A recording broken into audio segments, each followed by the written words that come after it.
Hello, everyone. My name is Jennifer West. I am the artistic director of Muse West Concerts, and I am the host of your podcast, Take Note. And today I am situated on the traditional, ancestral, and unceded territories of the Coast Salish peoples of Musqueam, Tsleil-Waututh, and Squamish. I'm grateful for their stewardship of this small corner of Turtle Island on which I live. And I'm delighted to be joined by renowned keyboard player and conductor, Professor Robert Levin. Robert Levin has been heard in concert throughout the United States, Europe, Australia, and Asia, in recital, as a soloist, and in chamber concerts, and conducting. He has performed with the orchestras all over the world. In addition, he is renowned for his restoration of the classical period practice of improvised embellishments and cadenzas. We're going to talk a lot about that today. His Mozart and Beethoven performances have been hailed for their active mastery of the classical music language. In addition to these performing activities, Professor Levin is a noted theorist and Mozart scholar and is the author of a number of important articles and essays on Mozart. His completions of Mozart fragments are published by Bärenreiter, Breitkopf and Hertel, Hensler, and Peters, and have been recorded and performed throughout the world. It is truly an honor to have him on our podcast today. Professor Levin, how are you doing today? Very well. Delighted to be in contact with you, Jennifer. Thank you. And where to our audience. Thank you so much. Where do you join us from today? Cambridge, Massachusetts. That's where my wife, Yafei Chuang, and I live. Wonderful. Is it a lovely spring day there today? Because it's pretty No, nice. it's cloudy. It's cloudy and cool. Yesterday was paradise. Oh, it's very nice here today in Vancouver. We'll send you some sunshine. Please do. So we're going to just have a few fun questions before we get into the more scholarly, music nerdy stuff that we're looking forward to. What is your favorite meal after a concert? Oh, that's tough, but probably oysters. Okay. Oysters with a good dry white wine, or on the other hand, sushi. Well, then you should really come back to Vancouver. I know. One of the wonderful things about touring in Japan is the quality of the seafood there, which is out of this world. It is. It's so fresh. It's wonderful. And you answered my next question, which was your favorite beverage after a concert and a dry white wine. So we've already covered that. Sure. I mean, if I'm in Germany, I'll probably have a beer first and then switch to wine because in Germany, it's just the thing to do. It is, for sure. And we're going to make you have to make a very difficult decision. Ravel or Debussy? Oh, no, that's not possible. It's not possible to make a decision about them because they're actually, it's these classical pairings, Handel and Bach, Haydn and Mozart, Mendelssohn and Schumann, Debussy and Ravel, Bruckner and Mahler. The more you think about them, the more you realize how different they are. And in fact, I cannot choose it at all. I mean, Debussy is a revolutionary, and Ravel was a classicist who put new wine in old bottles, and both have their wonderful aspects. My wife is a Ravel specialist, and so I tend to defer to her, and I play more Debussy, but that's not for want of loving Ravel. That's for sure. He's a great composer as well. So I recently watched your seminar about the Mozart Concerti with Kirill Gerstein at the Kronberg Academy. That was such an engaging couple of hours. It was incredible. And Thank you. Yeah, my students and I watched a little bit of it, and I watched the whole thing. I thought, this is so cool. And so tell us, what got you into period performance or historical performance and interested in this area? It began for me when I was an undergraduate at Harvard. I worked at the classical radio station, and there were a lot of very interesting recordings at that point because in the mid-'60s, historical performance started to become the coin of the realm. Telefunken das alte Werk, under the legendary supervision of Wolf Eriksson, started to do all of these recordings with Gustav Leonhardt and his Concerto Amsterdam and then the recordings coming out of the Concertus Musicus in Vienna with Nicholas Harnoncourt, and hearing the first performances of the Brandenburg concertos or some of the other harpsichord concertos of Bach played on these instruments fascinated me. And I got into playing the harpsichord because the Boston Symphony needed someone to play harpsichord continuo when they did Handel Concerti Grossi and Bach concertos. And so I started to play then, and I ordered a harpsichord. Then I went down to Washington for a Mozart conference in 1974, and there was Malcolm Bilson playing his Dulcan copy. And I was fascinated by the sound of it, and also fascinated by his cultivation, imagination, wit. It was all quite an extraordinary experience for me. And I at first thought, why is such a great musician as Malcolm Bilson playing on a pinball machine when he could play on a nice Steinway? And a few years later, after a Haydn conference, also in Washington, he called me up and said he had been offered by Nonsuch to record Mozart four-hand sonatas, and would I be interested in doing that with him on his forte piano? And I said, well, he said, Malcolm, I don't play those instruments. He said, yeah, I know you don't play them, but the imagination that you bring to your playing of this music is something I can't find on every street corner. And as far as learning how to play these instruments, you'll figure it out very quickly. So why don't you come up to my house in Ithaca, New York for a weekend, and we'll sort of play together and see if we get along together, and we'll take it from there. And so we were playing Mozart four-hand, and he'd stop and say, no, you see, you're not using the action the way it will work the best. Do this, lift the finger up here, do this, and so on and so forth.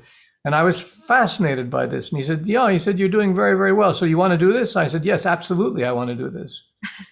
And we did a recording of four-hand music of Mozart and a recording of two-piano music of Mozart. And then he said to me, look, it's really important for more people to become advocates of performance on these historic instruments. And I think, if you are interested in this, I will suggest that you be hired when I have other engagements. And don't worry about a piano. I'll put a forte piano at your disposal free of charge so that you can do this, which is, of course, absolutely unbelievable. That's amazing. A dream come true. And for a couple of years, I would learn a Mozart concerto on the Steinway and then show up a day or two ahead of the first rehearsal with the orchestra and sit down at the forte piano and adapt.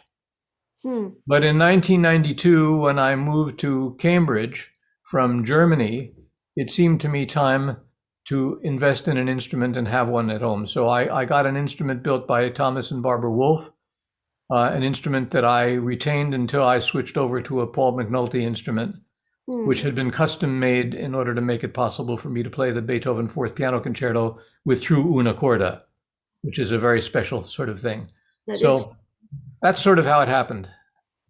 And I want to just talk about Beethoven's Fourth Concerto for a minute, because we had that performed in the summer of 2019 by a fantastic pianist, American pianist, Michael Noble. Michael, if you're listening to this, hello.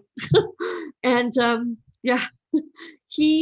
we go back and forth on text message about whether to roll the first chord. And your recording, you do roll the chord, and that convinced me that that's the way to go. So tell us about that choice in the Fourth Concerto, because I want to settle this debate today. Well, there are two things to be said, one general and one specific. The general thing is that the treatises of the time that talk about keyboard instruments and performance on them say that for expressive or stylish reason, it is always appropriate to roll a chord even if the composer has not asked for it. So if you think of the Mozart two piano sonata, for instance, and you have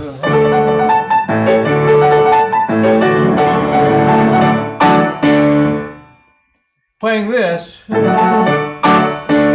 sounds rather crass and a bit heavy, and it's so much more elegant and stylistic and attractive. So in general, that is a liberty which any keyboard player should be willing to embrace if the character of the music benefits from it. And one of the places where it will always be obvious is if you're only playing one note at a time with one hand or the other, and then suddenly there's a 3 or 4 note chord, which is isolated and not found anywhere else. That seems to me a classical place where you would want to roll so that it doesn't sound clunky. Now that's the general aesthetic, and as I say, it's well documented in treatises. The specific reason that one would consider doing it is when one peruses Carl Czerny's treatise on the performance of the complete piano music of Beethoven, in which each of the pieces, which includes a piano, so it's all the sonatas, the variations, the piano pieces, the concertos, the sonatas with violin and cello and horn and trios and quartets and quintets, everything is covered in that treatise. And there are musical examples of the individual pieces. And at the beginning of the fourth concerto, he has a musical example of the first 5 bars that the piano plays, and the G major chord has an arpeggio sign. And Czerny does not say in his commentary that you should roll the chord. So it's evident that for him, this is so obvious that he doesn't need to say so. Yes. And that everyone would know to do it. Now, of course, there's also, in this case, the sound of this, which can be a headache to just try to get a sound which is luminous and not muddy. It's revealing that when Schubert writes his G major piano sonata, which is very much related to the feeling of the Beethoven, he writes in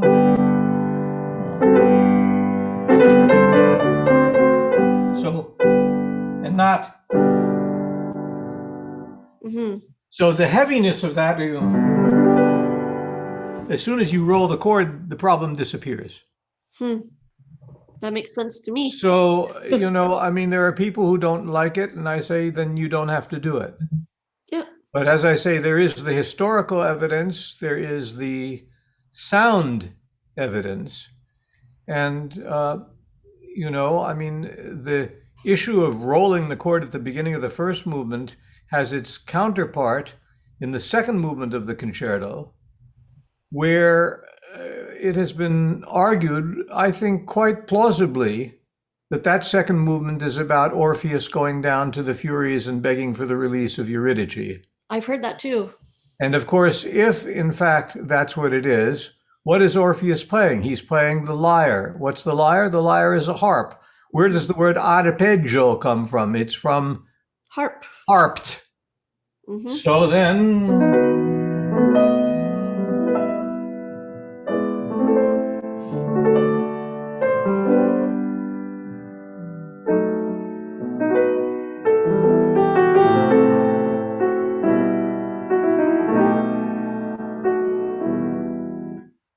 And that's, of course, without the una corda, which is a central ingredient in that piece. Yes. So there is, it does not say sempre arpeggiando, so it might be more controversial to argue whether, in fact, that's legitimate or not.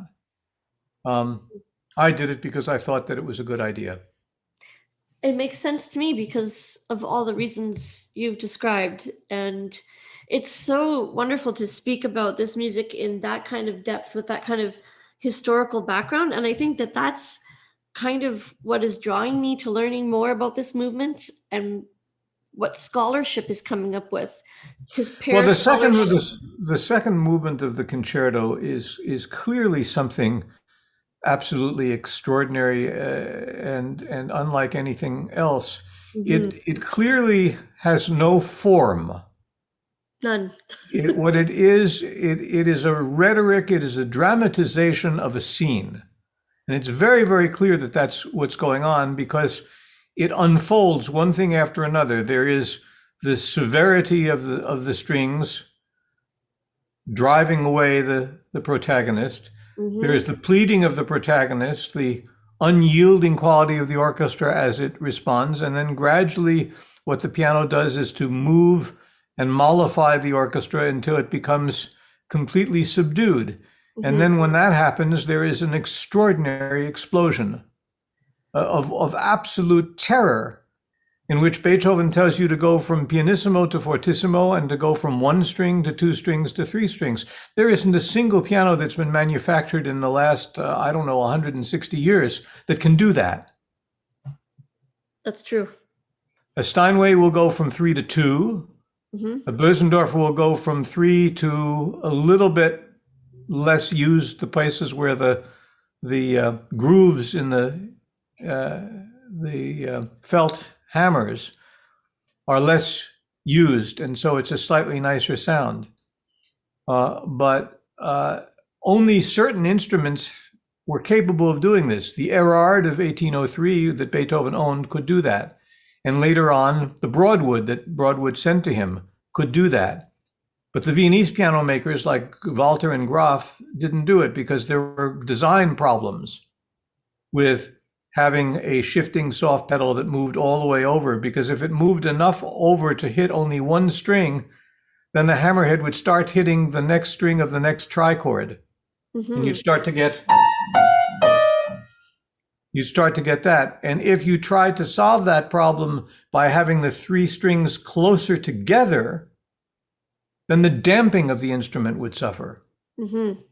So it was a real problem. But you see Beethoven calling for una corda e poi due e poi tre corde, or une corde puis deux puis trois cordes. He says that very, very specifically. And if you don't have an instrument that's capable of doing that, then you're missing something very intense and visionary about Beethoven's keyboard language. I was going to ask you, if one is going to perform this concerto on a Steinway, the modern Steinway, how do we follow his instructions, or is it impossible to follow the instructions? It's very, very difficult to follow his instructions. The thing to do is of course that you can use the soft pedal pressed all the way down and then gradually release it. And you can use whatever sensitivity of touch you can muster in order to create as delicate as a hallucinatory sonority as you possibly can. Because if you play with a full voice on the soft pedal, if I'm playing with a normal sound, which is piano, and I play with the soft pedal, that's already better, but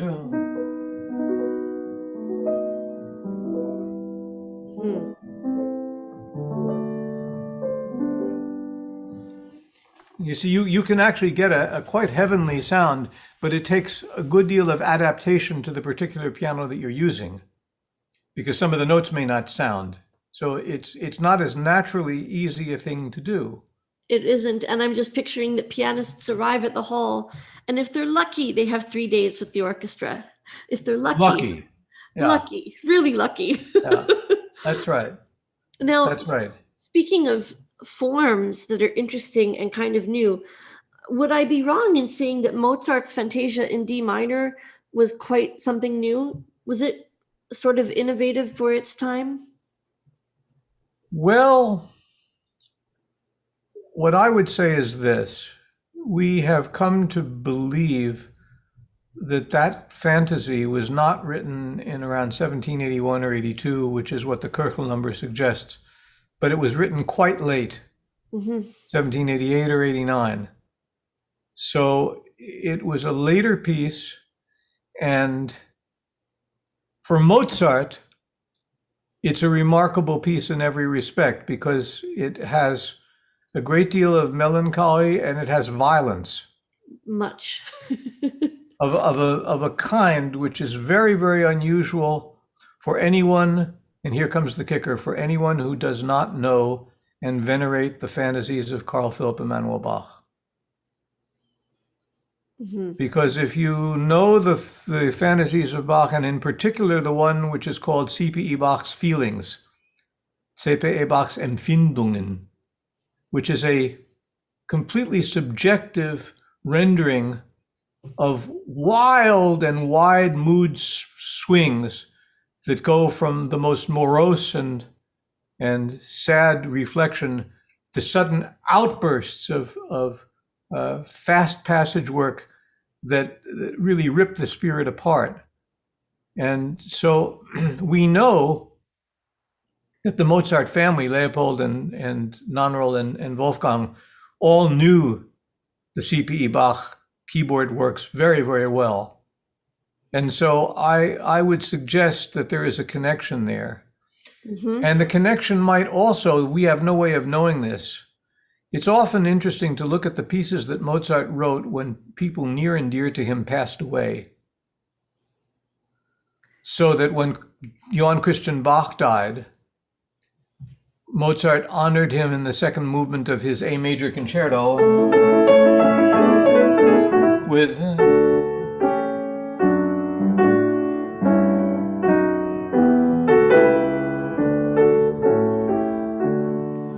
which is actually the middle movement of an overture by Johann Christian Bach, A Calamità del Cuore. And Mozart honors him by citing that. And when in his second theme of the same movement, he has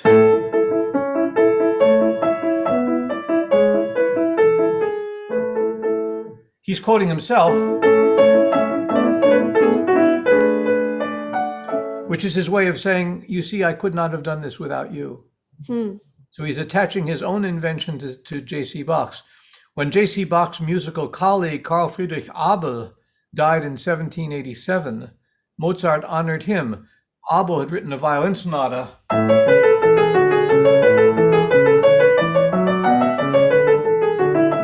and so on with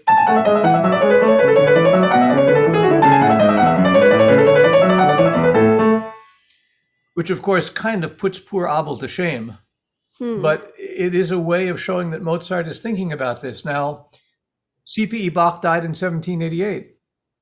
Wow, not so far after. So it could be that this Mozart fantasy is an homage to the extraordinary expression of Carl Philipp Emanuel Bach, who is, his influence in the 18th and early 19th century can scarcely be exaggerated. Mm-hmm. Mozart said he's the father and we're the kids, and anyone who doesn't acknowledge that is a scoundrel. Beethoven is said to have said of Carl Philipp Emanuel Bach, we no longer do what he does, but without him we could do nothing. And Charles Burney, who wrote The Present State of Music in Italy, Germany, and the Netherlands, visited Carl Philipp Emanuel Bach in Hamburg and describes very vividly Bach's improvisation at the clavichord, in which he says he managed to get from the instrument a kind of a cry of a kind which is probably possible only on this instrument and only possible by himself. So the extraordinary power and moodiness and unpredictability of Philipp Emanuel Bach is a central issue in understanding Mozart's fantasy, which, by the way, was published with a title, Introductory Fantasy, Fantasie d'Introduction. And in fact, the end of it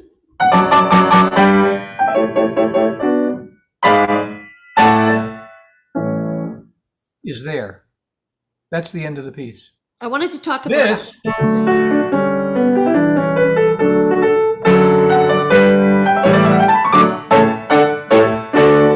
That was written probably by August Eberhard Müller, and it's not terrible. But I think what Mozart is planning to do is something a little like what he did when he wrote the C minor fantasy to preface the C minor sonata. Mm-hmm. And you could take a Mozart piece, or for that matter, a Beethoven piece, and simply segue.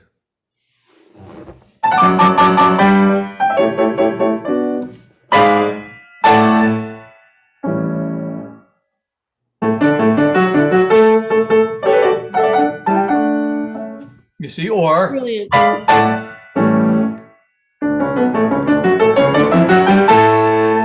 Or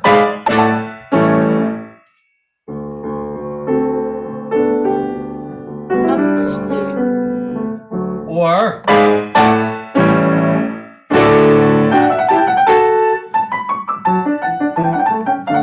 You see? And I think that makes a good deal more sense than Müller's ending, familiar with it though we may be. Now, Very. Mitsuko Uchida has actually done another version of it in which he goes back to D minor and takes this music, which is a very ingenious kind of idea. But in general, when Mozart writes music in D minor that moves to D major, it doesn't go back.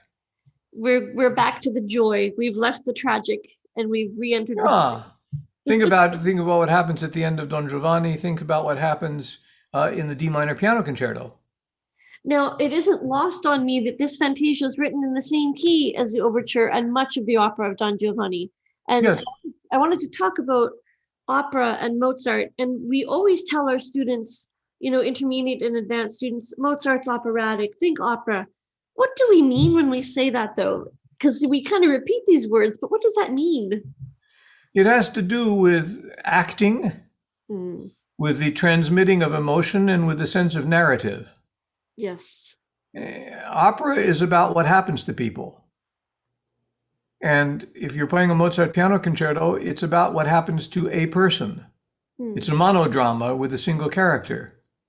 There are cases of that in the operatic literature. I mean, for instance, La Voix Humaine of Francis Poulenc, in which a lovely woman sings into a phone for 45 minutes. Wow. To her lover who is leaving her, Mm-hmm. Jean Cocteau.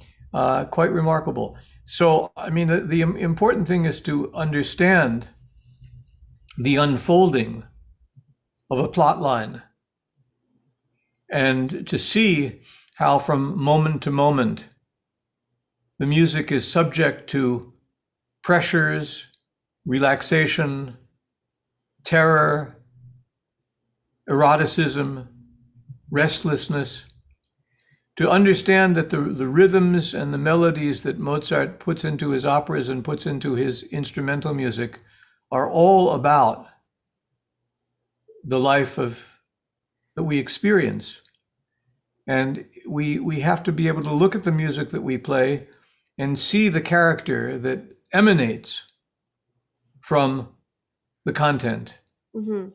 And above all, to understand that Mozart, in his instrumental music in particular, seems to display most of the symptoms of attention deficiency disorder. He can't think about a particular idea for more than a few minutes or sometimes a few seconds. Mm-hmm.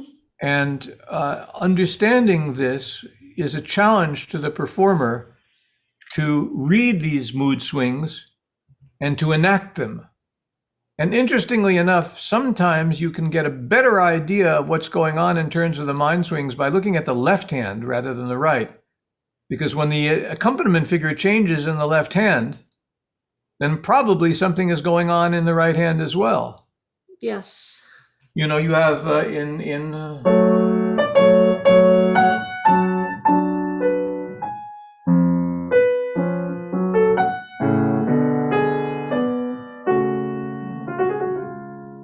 which is relatively consistent in terms of its mournful message. But when you have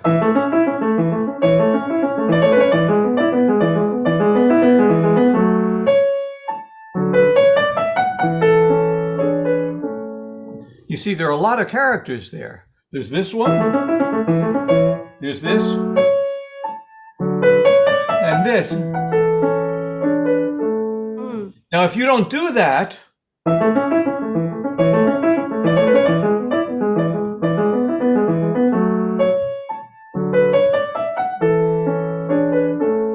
nothing happens. Mm-hmm. There's no The narrative. music becomes vapid, it becomes boring, it becomes uninvolving. Mm-hmm. So understanding how to crack the code of this music, to understand his colloquial way of using different vocabulary to convey different emotions, is absolutely central. That movement that you just played from, K488, the middle movement, this is so popular. The middle movement especially is so powerful. What does Mozart do there that has resulted in this being one of the masterworks movements of his concerti for keyboard? Well, one has to, first of all, be willing to accept the fact that what is written on paper is not the whole performance. That there's a lot of missing music there, that the difference between Mozart and Chopin is not so much in the quantity of notes, but the fact that Chopin wrote most of them down, whereas Mozart did not write most of them down. Mm-hmm. And the proof of this is an embellishment to the second movement that we have in the hand of one of his most important pupils, Barbara Ployer, for whom he wrote two piano concertos, the E flat major K449 and the G major K453, and I believe this concerto K488. Mm-hmm. It's the only concerto by Mozart for piano in which the cadenza is written into the autograph score, which shows that he knew that someone else was going to play it. Okay. And if Barbara Ployer has written out this extraordinarily detailed embellishment of that second movement, why would she do that if she weren't going to play it? And if she's written 64th notes, then why would she write 64th notes if Mozart wanted to play quarters and eighth notes? Mm-hmm. The only reason that she would put something in which is as elaborate as that is because she heard her teacher, her mentor, do this, and she knew that it had to happen. Mm-hmm. So if you go...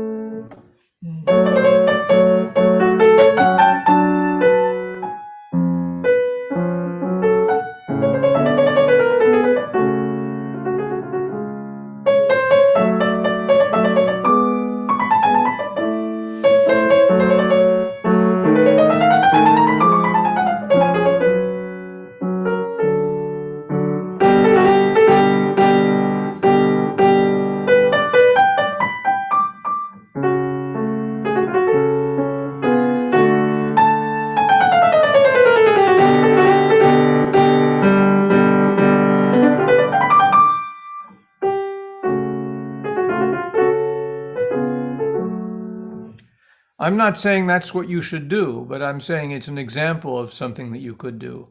Mm-hmm. I didn't know that we were going to talk about this concerto today, so I didn't sit down preparing embellishments. I just, to quote the master, I just played the first thing that came into my head. On a good day, I'm lucky. On a bad day, I'm not so lucky.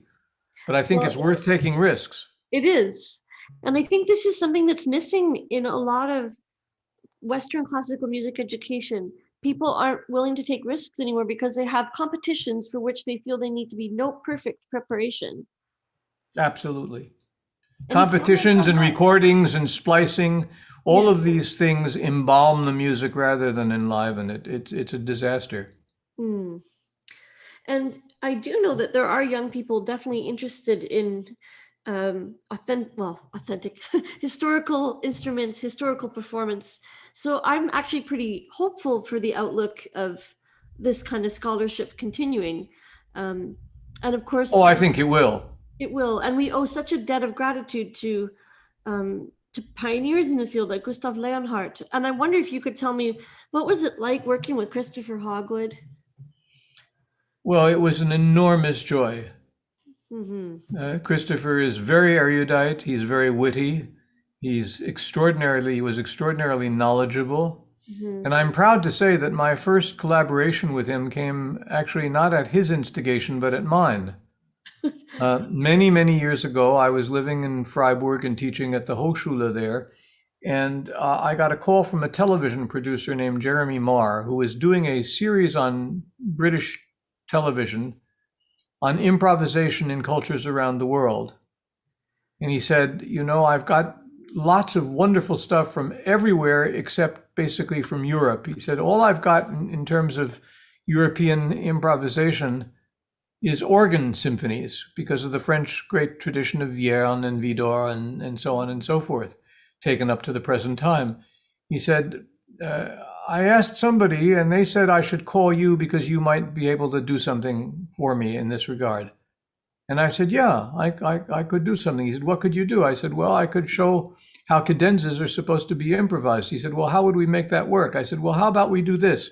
We'll take a movement from a Mozart concerto and we'll play it. So it's not too long. It's like 10 minutes long. And I'll improvise a cadenza. And then we'll have the orchestra start with the tutti just before the cadenza, 20 seconds, 30 seconds before it, and then I'll improvise another one. and then I'll do another one.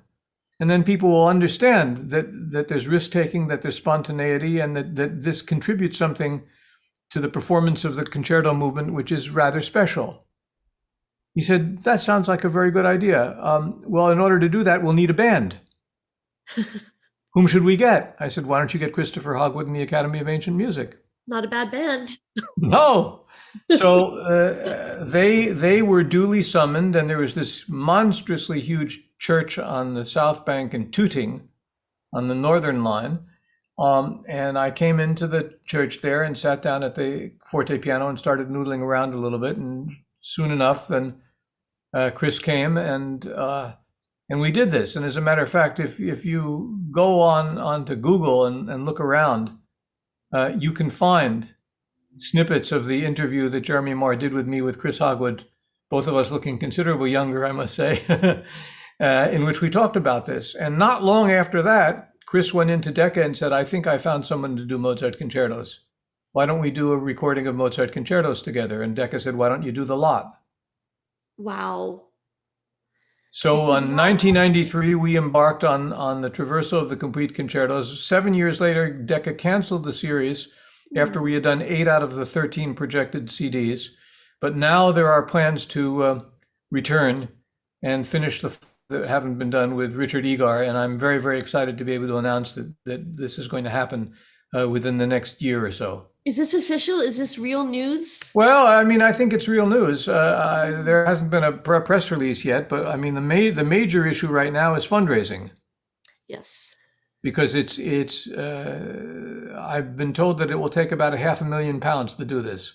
Yes, probably. So, whatever it takes, we're looking forward to doing this, and it'll be wonderful. And meanwhile, I'm writing a book on the Mozart piano concertos, and so I'm hoping that I can finish the book by the time we finish the recordings. I'm really looking forward to hearing and reading both of those projects in the next several years. That sounds fantastic. Thank you, Jennifer. That sounds great. I wanted to ask, Mozart left us a legacy of 27 concerti, and then we have 5 from Beethoven, but gosh, the 5 that he leaves us are pretty spectacular. What does Beethoven do between, how does he expand the concerto form? What does he do after Mozart? How does he take it to the next level? Well, the first thing is, of course, that he inherits the 5-octave piano that Mozart used from F to F. Okay. And so he writes the first and second concertos for that instrument. By the time he writes the third, he's got 2 more notes, which actually one of Mozart's pupils had, F sharp and G. By the time he writes the Waldstein, he's got A. Mm-hmm. In the Opus 69 cello sonata.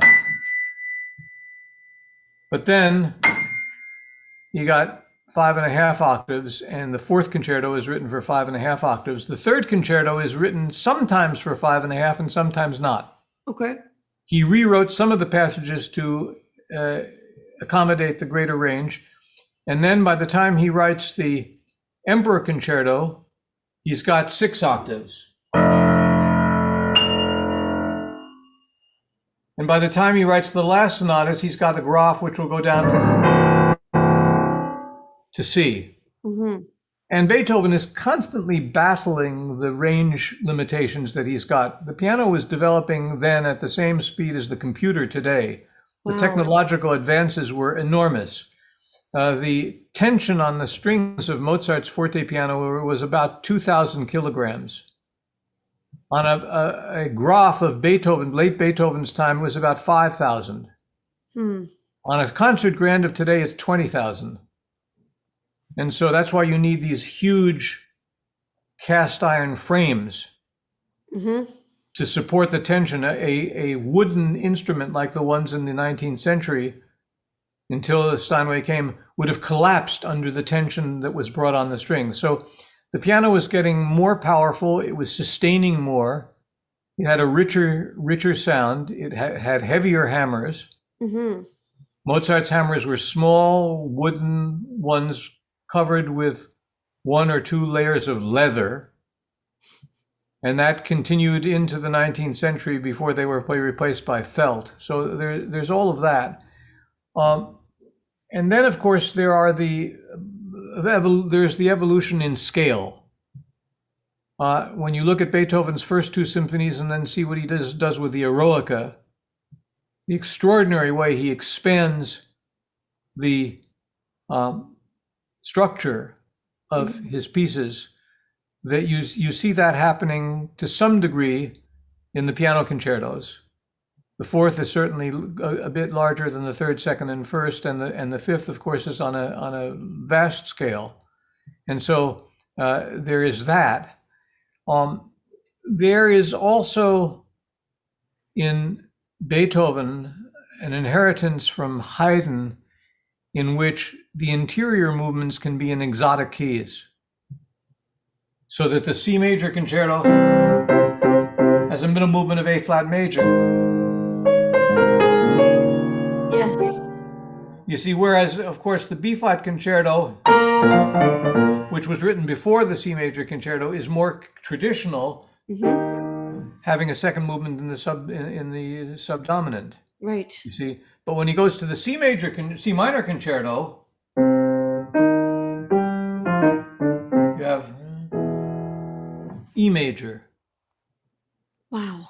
You see, You couldn't be the further. fourth concerto in G major has an E minor movement, and the Emperor concerto has a B major movement. So he is going back and forth between the more traditional relationship that Mozart has and the more adventuresome, far related keys, which was something that Haydn always liked to do. I think I mean, you think of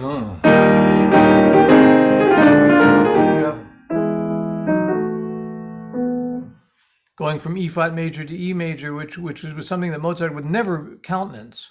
No. And in Beethoven's composed cadenzas to his piano concertos, which were all written after he wrote the concertos, those concerto cadenzas modulate. They go to the farthest possible places. C minor concerto goes to D major, for instance. C major concerto goes A flat, goes all over the place. The G major concerto goes to B flat major. Just the way Beethoven's cadenza to the Mozart D minor concerto goes to B major. Yeah. And G minor. So Beethoven was willing to do that, and Mozart never did. No cadenza by Mozart modulates. So if you want to actually improvise or compose a cadenza by Mozart in the style of Mozart, you have to keep in mind that you should stay within the world that the rest of the piece inhabits, which is something that a lot of people don't know. A lot of people will compose a cadenza which sounds like it's Mozartian in style, but they exceed the range of Mozart's instrument. Or the harmonic language shifts too much. Yeah, to something more romantic. I mean, the Brahms wrote interesting cadenzas to Mozart concertos. So did Clara Schumann. So did Arthur Schnabel and many other people. Benjamin Britten. Fascinating cadenzas. It's easy to jump into the future, but it's not so easy to find your way back home. And even in Beethoven, when he's writing his cadenza to the B flat concerto, it sounds like the Hammerklavier sonata. Yes. And when the orchestra comes in at the end, and you hear, it's like you're watching Michael J. Fox and Christopher Lloyd in Back to the Future. You can't quite find your way back into the world that you inhabited when the orchestra comes in and behaves in a way of bygones. So it's so true.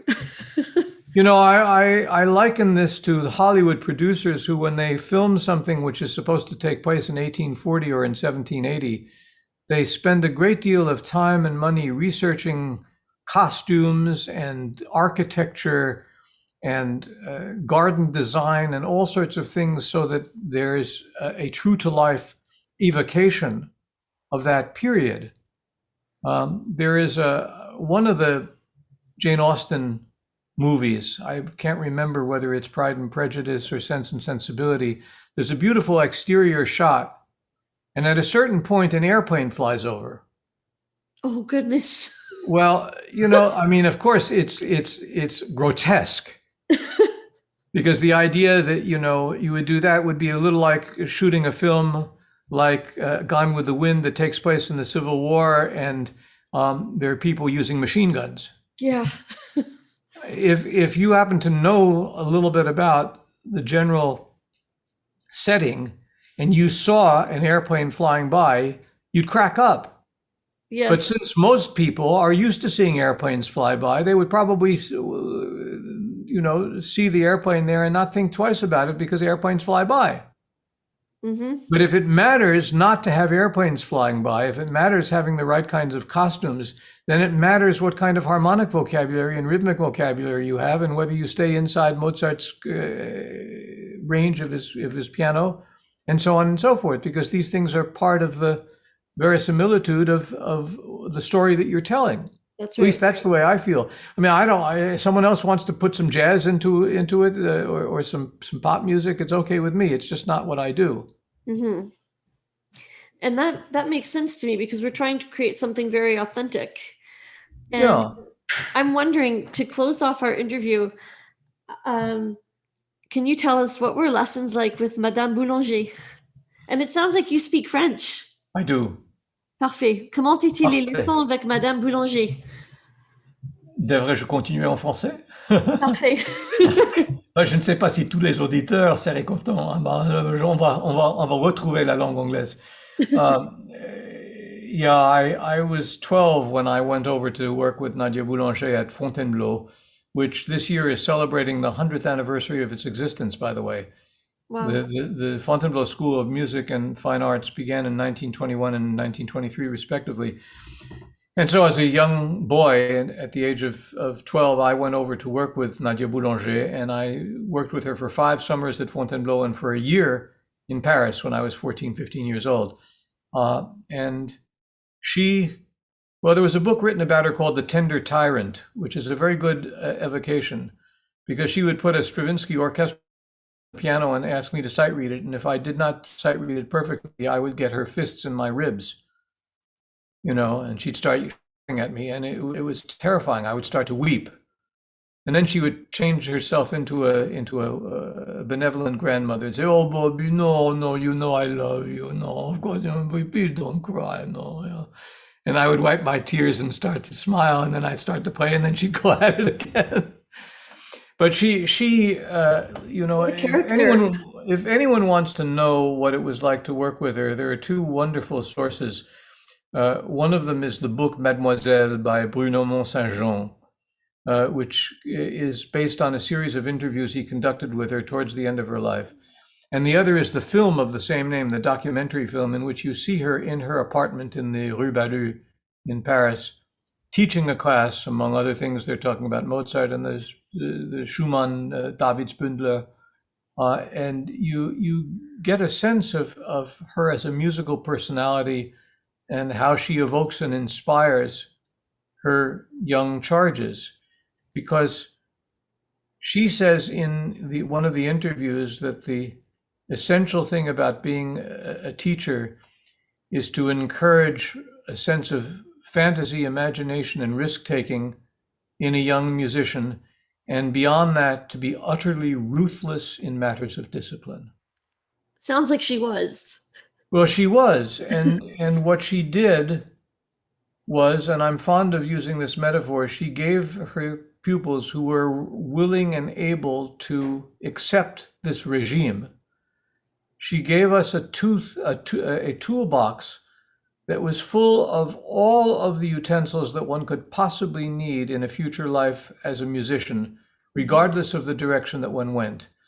That way, it was possible for her to teach students as varied as Aaron Copland, Quincy Jones, Philip Glass, Astor Piazzolla. She refused to teach George Gershwin because she said to him, "What need do you have to become a second-rate Stravinsky when you are already a first-rate George Gershwin? I will not teach you," which is quite amazing. That is amazing. And she may have been right. She might have caused him a nervous breakdown, But Nadia Boulanger gave us technique. She gave us the means to follow a path that she left up to us to pursue. In 1974, 14 years after I had first come to Fontainebleau, I showed up there and played a piano recital. And she came to me backstage afterwards and said to me, when you first came here to work with me in Fontainebleau, it was clear to me that you were a born musician, but it was not clear to me that you were a pianist. You are a pianist. And she Amazing. hugged me. I mean, Oh, these are things for the, for the ages. I mean, for someone like me. And when she became infirm a year or so before her death, she summoned me to Fontainebleau to teach for her, which was daunting to say the least, but she was the daughter of a Russian princess and she wasn't used to having someone say no. So if she had the confidence in me to ask me to come and be the director in residence at the Conservatoire Américain in Fontainebleau, then there was no question of saying no. amazing. So, I mean, a student at Harvard came to me and said, "What was it like to work with her? What did she do for you?" And I tried to think of a simple but global way of explaining it. And I looked at him and I said, "She gave me the keys to the castle." Sounds like it. I think that's the answer I have for you. Yeah. I have so much appreciated our time together today. Thank you, Jennifer. Thank you all for listening. Yes, to all the people who've listened. And I remember very fondly your concert with Stephen Isserlis here. Ah, yes, that was such a joy. Amazing. And all of my cello friends were talking about the great cello playing after the concert. I was like, did you guys miss the person on the forte piano? Did you miss the part? So we hope Oh, that you well. can visit Vancouver again and Well, that would be a great pleasure. to have our wonderful sushi and Japanese food here. And we wish you to stay safe. And thank you so much for the wonderful conversation. Bless you. Thank you. Thank you all. Thank you so much, Bye-bye. everyone. Bye bye.